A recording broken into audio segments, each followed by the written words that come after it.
वसीम अब्बास साहब, ये बताएं, आप अनगिनत ड्रामे किए, बेशुमार फिल्में की, बताएं ये कि इश्क कितने किए? ये आपने तो बिल्कुल सुहेल वड़ाइश साहब के अंदाज में मेरे तो वहमो गुमान में भी बड़ा एक साहब नहीं है। कहाँ साहब? अच्छा हम इस गल तो खुश होंगे कि मैं कॉपी सही कर लूंगा। ये जुनैद साहब मुश्किल है बताना, क्योंकि बहुत सारी वजूहात हैं। एक वजह तो ये है कि कुछ ऐसा हुआ नहीं, फ्लिंग्स बहुत हुए हैं अच्छा जिंदगी में। जब काम करते थे, मिड 80s की बात है, जवान थे, आतिश फुल जवान था उस वक्त। आतिश तो अभी भी जो भी आतिश से भरपूर लग रहा है वैसे। वो है ना जी मियाँ साहब का कि कोई कहता है पीड़े ते कोई कहता चुक के, और सच्ची गल मोहम्मद बख्शा विचों गई यूं मुक के। तो ये वो हिसाब है अपना। अब लशपश होके हम आ जाते हैं, अंदर के हाल जो है वो हमें पता है, ये ऊपर वाले को पता है। अब तो कोई खातून अगर ये कह देना कि आप बहुत अच्छे लगते हैं, तो हम उनसे कहते हैं कि आप तशरीफ रखिए, बैठिए, आप बैठिए। यानी कि पंजाबी जी कहते नहीं बह जा ठंडा पिए कि गरम? इस उम्र च औरत कहे ना आपके कपड़े बड़े अच्छे लग रहे, बंदे ने अभी बड़ा बुखार चढ़ जाता है। यार खुदा का खौफ करो, वो बिल्कुल हीरो लग रहे हैं अभी भी यार। नहीं मैं अपने दादे की बात कर रहा हूँ। अच्छा फिर ठीक है। अच्छा वसीम भाई ये बताएं कि बाप अनायत हुसैन भट्टी, ठीक, और बहुत अजीम अदाकार, बेशक। फिर बेटा वसीम अब्बास, बहुत बड़ा अदाकार, वाह वाह। फिर उसका बेटा अली अब्बास, बहुत बड़ा अदाकार। अगर आप एज डायरेक्टर अच्छे खासे आपके, बल्कि प्रोड्यूसर भी आप ही हैं, अच्छे खासे पैसे भी लगे हुए हैं ड्रामे पे, फिल्म पे, और जब भट्टी साहब जिंदा थे, तो आपका चॉइस हो, आप ख्वाब देख रहे हैं, ठीक है, आप तीनों में से हीरो किसको लेंगे? किसी को भी नहीं। और क्यों? किसी को डांट नहीं सकेंगे? मैं ना अपने वालिद मोहतरम अल्लाह उन्हें जन्नत में जगह दे, आमीन। मेरा स्कूल ऑफ थॉट वो नहीं था। अच्छा जो एक्टिंग का पैटर्न उनका था, वो दौर बिल्कुल मुख्तलिफ था। अच्छा अब मैं अपनी अगर बात करूं, तो मैं तो फिल्म की तबाही की जमानत हूं। बिल्कुल। अच्छा। ये मैं हकीकतन, मैं वैसे भी मुख्तलिफ शोज में बता चुका हूं, ये मतलब बात रिपीट हो जाएगी कि मैंने अपनी जिंदगी में जो फिल्म की है, उस प्रोड्यूसर ने फिर स्टूडियो ही छोड़ दिया। तो बेटा जो है मेरा, उसके बारे में मैं सोच सकता हूं। अच्छा। बट अगर कोई कैरेक्टर ऐसा हो जो उसे सूट करता, अच्छा अच्छा। क्योंकि मेरे नजदीक मैं समझता हूं कि आपको कारोबार को, या एज डायरेक्टर अगर खास तौर पे आप काम कर रहे हैं, तो आपको इन बातों का बहुत पर्टिकुलर हो के ख्याल रखना पड़ता है कि कौन सा किरदार किसको सूट करेगा। ये तो एक टेक्निकल बात हो गई ना, कि जाहिर है कि आप देखेंगे टेक्निकली कि किस किरदार में आपने कौन सी चीज़ देखनी है, और तीनों में मुख्तलिफ है। लेकिन कुछ एक्टिंग के जो हैं वो मतलब कॉमनैलिटीज़ भी तो होती है ना, बेसिक ट्रेट्स भी तो होते हैं ना। जी जी। वो आप तीनों नस्लों को कंपेयर करें, मैंने आज लड़ाई करवानी ज़रूर है। नहीं, वो मेरे बेटे में और मुझ में है। अच्छा। वो सिमिलैरिटी जो है वो अच्छा। वो है। वालिद का मैंने अर्ज किया ना जी, चले उनका बिल्कुल वो और स्कूल हो, बिल्कुल ही। जी जी। अब आप अपना और अपने बेटे का मुवाजना करें। नहीं, वो इसलिए जुनैद साहब नहीं हो सकता कि मेरे नज़दीक अल्लाह ताला ने, we are one of those blessed ones के जिन्हें बड़े डिफरेंट चांसेस मिले, और बहुत मुख्तलिफ लोगों के साथ काम 50 साल से आप लोगों ने कब्जा किया हुआ पूरी फिल्म इंडस्ट्री, ड्रामा इंडस्ट्री पे। नहीं, फिल्म पे नहीं जी, भट्टी साहब का तो था जी ना? जी जी जी जी जी जी, वो तो अगर काउंट करें तो probably it's more than 50 years. कब्जा ग्रुप ही हुआ ना सारा? कब्जा ग्रुप बिल्कुल। भट्टी प्रोडक्शंस का इतना लिखने काफी होता था। बट हाँ, टेलीविजन जो है वो मेरे दिल के करीब है, क्योंकि मैं आज जो कुछ भी हूँ, अल्लाह पाक ने जितनी इज्जत से नवाजा, ये अल्लाह की रहमतों के बाद टीवी का क्रेडिट है, ये इसमें फिल्म का कोई क्रेडिट नहीं है। लेकिन स्टेज ने भी बड़ा रोल प्ले जी, स्टेज तो हमारी जान है जी।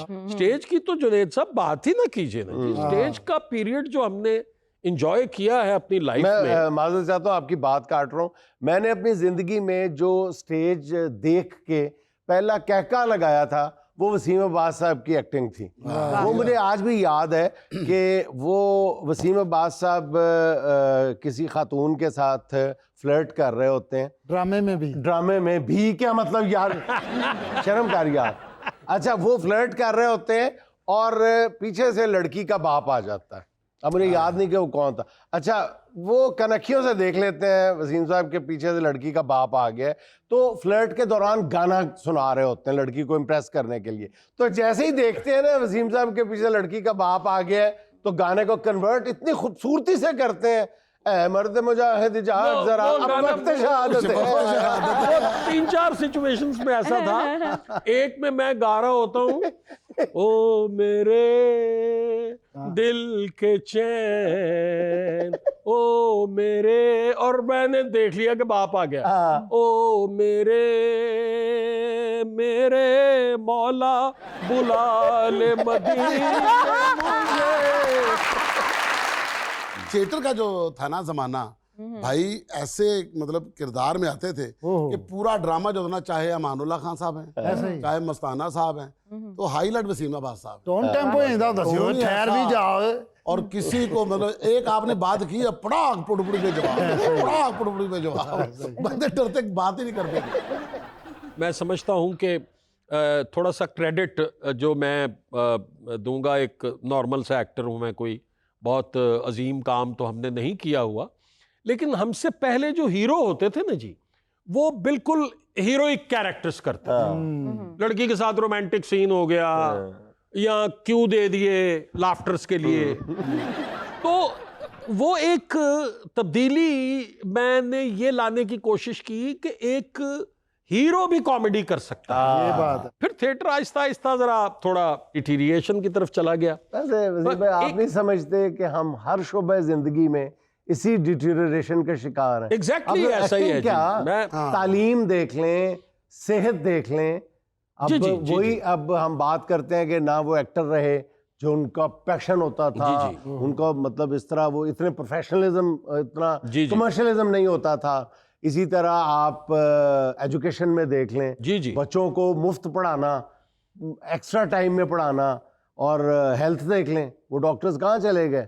वो डॉक्टर्स खत्म हो गए जी। खत्म हो गए। मैं एक डॉक्टर का जिक्र यहाँ जरूर करना चाहूंगा आपके तवस्सुत से।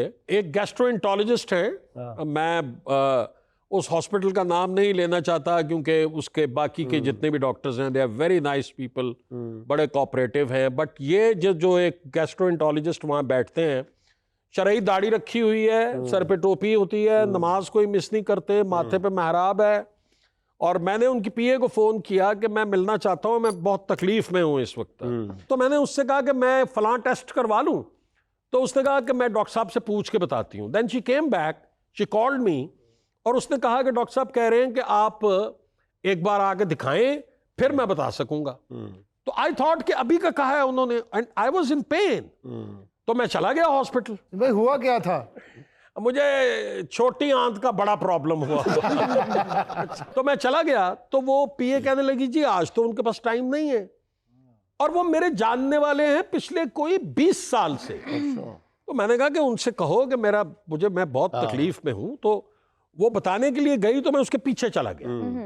तो अब मुझे अंदर से आवाज आ रही है कि उनसे कहो परसों आए, मैं आज नहीं देख पाऊंगा। तो मैं उनके दरवाजे में खड़ा हो गया जाके। तो मैंने कहा डॉक्टर साहब 5 मिनट की बात है, नहीं आज सॉरी, आज मैं नहीं देख सकूंगा, आज नहीं मैं कर सकता। मैंने कहा डॉक्टर साहब मैं बहुत शदीद तकलीफ में हूं। तो उन्होंने कहा कोई बात नहीं, आप परसों आइए। तो मैंने सोचा कि यार ये क्या है भाई, एक आदमी जो 5 वक्त नमाजी है, जिसने शरई दाढ़ी रखी हुई है, माथे पे मेहराब है, उसको ये नहीं पता कि अल्लाह ताला की तरफ से ये हुक्म है कि अगर कोई तकलीफ में हो तो सबसे पहले उसकी मदद करो। मदद करो। तो तुम किस किस्म के डॉक्टर हो? तो आप बिल्कुल ठीक कह रहे हैं कि हम हर शोबाए जिंदगी में इनतात का शिकार। जी जी नहीं तो फिर ਉਹਦੀ ਅੰਤਲੀਆਂ ਠੁੱਡਾ ਨਹੀਂ ਮਾਰੇ ਅੱਜ ਮਾਰਿਆ ਨਾ ਹੁਣ ਇਹਨੂੰ ਡਾਕਟਰ ਸਾਹਿਬ ਤੁਸੀਂ ਠੁੱਡਾ ਹੀ ਸਮਝਣਾ ਜਿਹੜਾ ਵੀ ਕੈਮਰਾ ਮੇਰਾ ਚੱਲ ਰਿਹਾ। ਮੈਂ ਤੁਹਾਡਾ ਨਾਂ ਨਹੀਂ ਦੱਸਿਆ, ਸਿਰਫ ਮੈਂ ਹੁਲੀਆ ਦੱਸਦਾ ਤੁਹਾਡਾ ਤਾਂ ਕਿ ਤੁਹਾਡੇ ਹਸਪਤਾਲ ਵਾਲੇ ਤੁਹਾਨੂੰ ਪਛਾਣ ਲੈਣ ਔਰ ਪਛਾਣ ਲੈਣਗੇ। ਅੱਛਾ ਡਾਕਟਰ ਸਾਹਿਬ ਭਾਵੇਂ ਕਹਿਣ ਮੈਂ ਟੀਵੀ ਵੇਖਦਾ ਹੀ नहीं। नहीं वैसे आपने नाम बताने में कोई कसर तो नहीं छोड़ी। नहीं, ताल्लुक हुलिया- लाहौर से, गैस्ट्रोएंट्रोलॉजिस्ट, दाढ़ी जी। रखी हुई है, नमाजी हैं, जी, जी। कितने होंगे?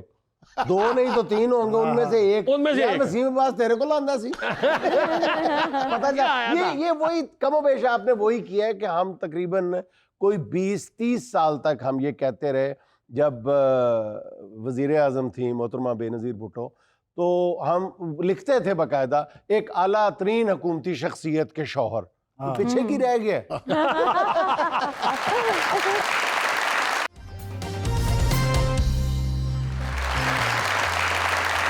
अच्छा उसी में ये बताएं कि कोई आपका इंटरव्यू कर रहा है तो उसके लिए सबसे बड़ा इम्तिहान ये है कि इतनी मतलब स्टार्स से भरी हुई फैमिली के सारे नाम याद रखना, 50 बरसों यानी 5 दहाइयों पर फैले हुए ख़ानदान के दर्जन भर से ज़्यादा नाम याद रखना, तो ये एक एंकर के लिए भी इम्तिहान है। तो मतलब अनायत हुसैन भट्टी मरहूम, फिर किफ़ायत हुसैन भट्टी कैफी साहब, फिर उनका साहबजादा असद कैफी, फिर आपका साहबजादा अली अब्बास, फिर अली आगा, फिर अली सिकंदर, भांजे दोनों आपके, मतलब एक लंबी सारे लाइन खानदान है। से ब्याह इकट्ठा हुए तो लगता है ओम शांति ओम चलन डे। इसमें एक अली अजमत आप मिस कर अच्छा, गए। हाँ अली अजमत इज ऑल्सो माई नेफ्यू। अच्छा अच्छा अच्छा जी, फिर मेरे- आपके भाई आपके वो भी वो कुछ उन्होंने एक acting फिल्म करते की हैं। हुई है। एक आप समझते हैं कि आपसे ज्यादा भी कोई मतलब ऐसी फैमिली है जिसमें एक ही वक्त में, नॉट एक ही वक्त में, लेकिन इतने ज्यादा स्टार्स हों? मेरा नहीं ख्याल सर, मैं स्टार्स के हवाले से तो नहीं कह सकता, लेकिन मेरा नहीं ख्याल कि एक ही फैमिली के इतने लोगों ने हाँ जी काम किया हो। कुछ लोग ऐसे हैं जिन्होंने बिहाइंड द कैमरा काम किया है, जैसे मेरे मामू, हाँ he was a director, a writer, a very learned person. Saeed Ashrafi नाम था उनका जी। वाह वाह जो हमारी पहली फिल्म जो थी, जो मेरे वालिद ने प्रोड्यूस की थी, वो वारिस शाह थी, और वारिस शाह के डायरेक्टर वो थे, अच्छा और कैफी साहब उनके शागिर्द थे, उसमें असिस्ट कर रहे थे वो।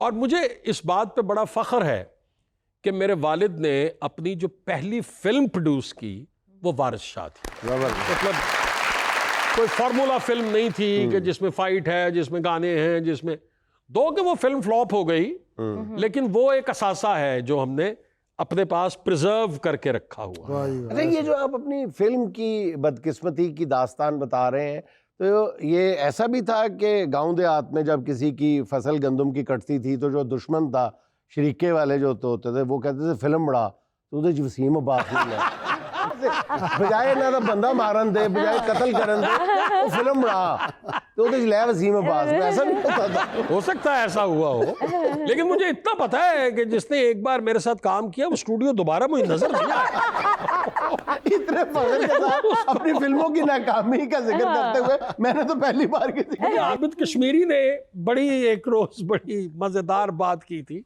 गुल्लू बादशाह वो गुल्लू बादशाह, गुरु बादशाह वो न जी शबाब साहब को अल्लाह उनको जन्नत में जगह दे, वो उन्हें हार्ट अटैक हुआ था, तो वो सरवाइव कर गए थे, बट हार्ट अटैक हुआ था उन्हें, and he was a very famous man. तो मैं शबाब साहब की फिल्म की थी मैंने, जो फ्लॉप हो गई थी। अच्छा बताने की जरूरत है, वो तो आप एक बार बस इतना बताना काफी है। फिल्म की थी, और फिर नजर की उनके बेटे की, फिर जफर की उनके बेटे की, तो वही सब कुछ था।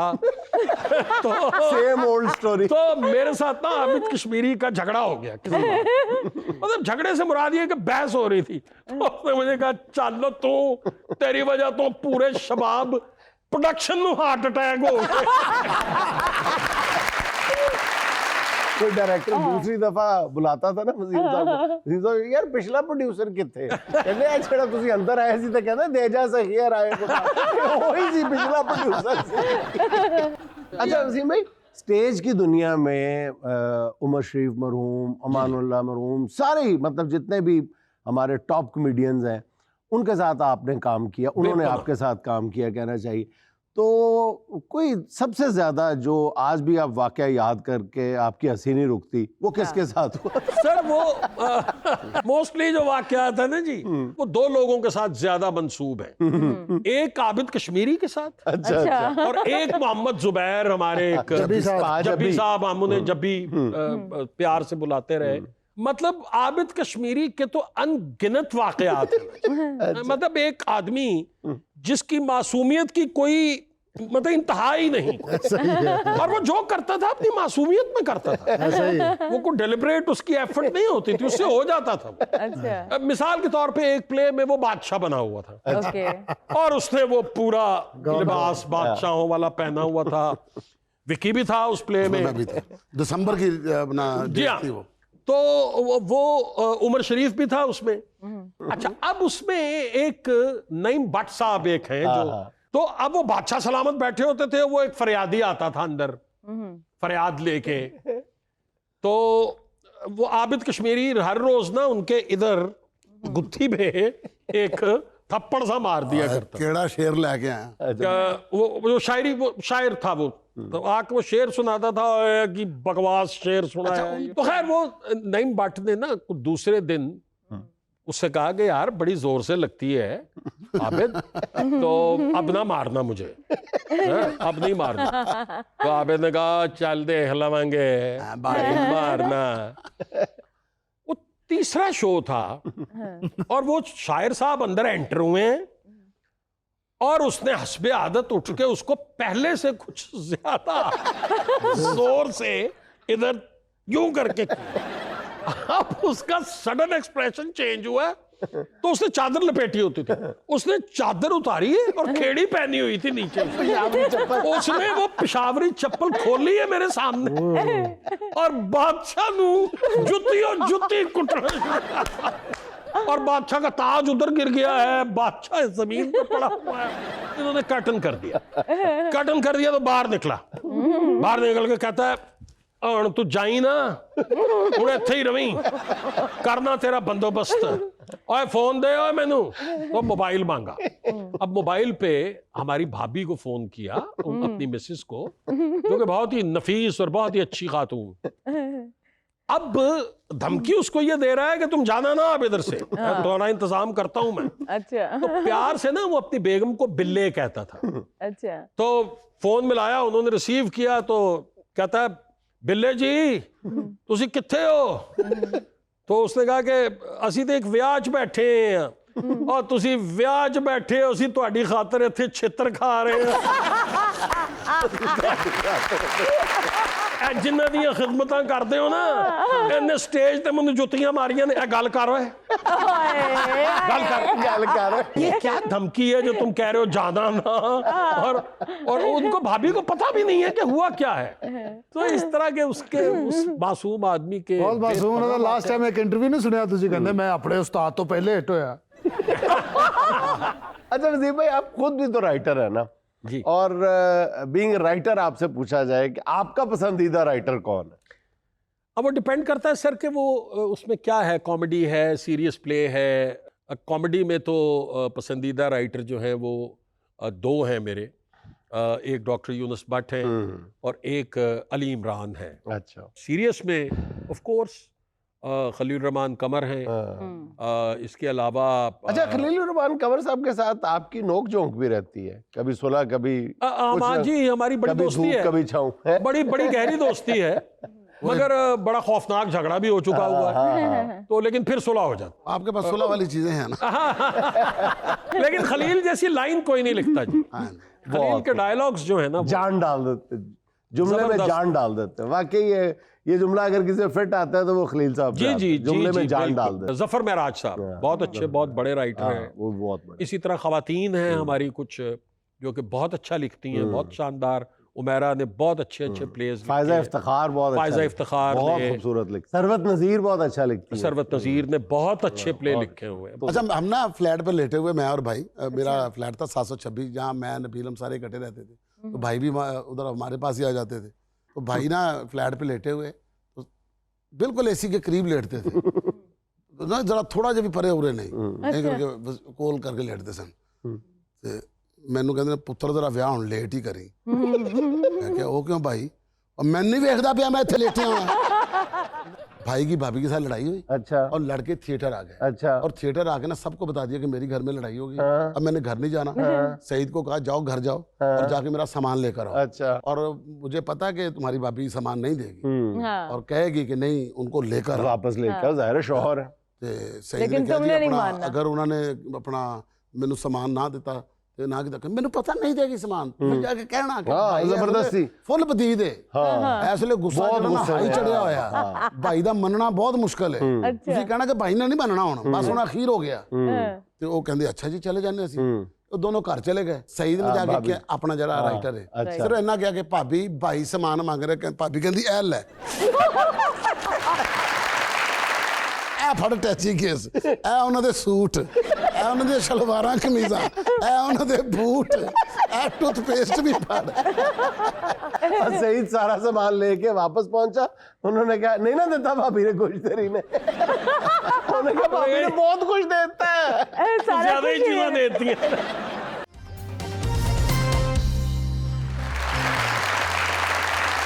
भाई वो जो आपको बिजली का बिल आ गया था बहुत ज्यादा। वो हमारे जुबैर साहब से मंसूब है। हाँ जी हाँ जी। जुबैर साहब हम पार्टनर थे मिलके हम प्ले किया करते थे। तो जब मैंने कारोबार शुरू किया तो मैंने अपने वालिद से कहा कि जी अब मैं पैसे कमाने लगा हूँ तो घर की कुछ जिम्मेदारियां मैं उठाना चाहता हूँ तो ये है कि जितने यूटिलिटी बिल्स हैं वो सारे मैं दिया करूँ। मेरा ना जी 32,000 रुपया बिल आ गया ये 89 की बात है। मैं बड़ा परेशान हुआ मैंने कहा यार 32,000 रुपया बिल यार। तो जुबैर के पास में गया बिल्कुल करीब उसका घर था तो मैंने कहा यार जुबैर इतना बिल आ गया यार की मुसीबत है यार। मैंने जनरली बात की ऐसे तो उसकी आदत थी वो लुड्डन मियां करने के बाद ना जी वो उस कैरेक्टर के अंदर जा चुका होगा तो आम जिंदगी में भी ना उसका अंदाज इसी तरह का हो गया तो वो कहता लो एकड़ा मसला है एक बंदा आएगा थोड़े कोल इतवार वाले दिन अच्छा 7,000 रुपया लवेगा ਉਹਦੇ ਬਾਅਦ 1500 ਪਰ ਮੰਥ ਤੇ ਤੁਹਾਡਾ ਬਿੱਲ ਜਿਹੜਾ ਹੈ ਉਹ 3200 3300 ਆਇਆ ਕਰੇਗਾ ਜਿੰਨੇ ਮਰਜ਼ੀ ਏਸੀ ਚਲਾਓ। मैंने कहा यार इससे बेहतरीन बात तो कोई नहीं हो सकती है। ਹੁਣ ਇੱਕ ਘਰ 'ਚ 3 ਫੈਮਲੀਆਂ ਰਹਿ ਰਹੀਆਂ अरे बहुत शानदार बात है ये। मैं कहा ठीक है डन है। वो जी संडे को वो बंदा मेरे घर आ गया बेल्टे बेल्टे बांधी हुई उसने 4 स्टार लाइनमैन वो चढ़ गया जी ऊपर पोल पे मैं मेन गेट पे खड़ा हूं छत पे मैंने एक लड़का खड़ा किया हुआ है और ऊपर वाला जो दरवाजा है उसमें मेरी भाभी और मेरी बहन खड़ी। अब वो मैसेज कन्वे हो रहा है अच्छा, अच्छा। आगे से आगे जैसे एंटीना ठीक होता था मतलब वो अक्रॉस द रोड था ना जी pole main pole across the road था। अब वो पोल से मुझे कह रहा है सारे एसी ऑन कर दो। अच्छा। अब मैं कह रहा हूं सारे एसी ऑन कर दो वो आगे कह रहा है सारे एसी ऑन कर दो अब वो एसी ऑन हो रहे हैं। अच्छा फिर उसने कहा सारे एसी बंद कर दो सारे एसी बंद कर दो। अब वो एको की तरह ना जी मैसेज आगे जा रहा है। ये प्रैक्टिस चलती रही कोई 1-1.5 घंटा। मर गया था। वो नीचे उतरा उसने कहा जी आपके सारे एसी मैंने फ्री कर दिए हैं इवन फ्रिज भी फ्री कर दिए हैं वाह आप अब जितने मर्जी एसी चलाएं।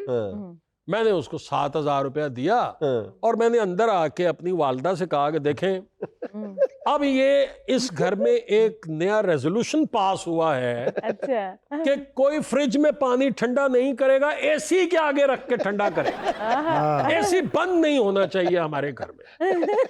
उनको और क्या चाहिए था वो धनाधन एसी चलने शुरू हो गई जी।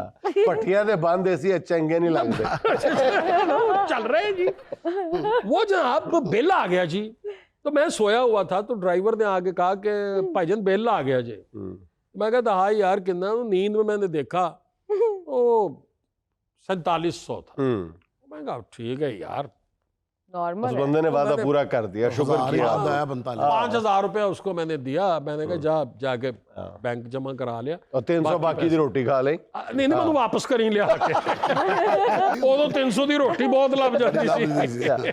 अच्छा खैर वो चला गया कोई 20-25 मिनट के बाद वो वापस आया, आके उसने मुझे उठाया, वो कहता है भाईजान किन्ने पैसे दिते जे?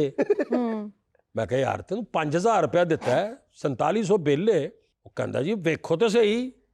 वो मैंने उठ के देखा तो 47,000 बिल था। एसी बंद ही नहीं होता था ना, तो कंबल लेके मैं सोया हुआ था।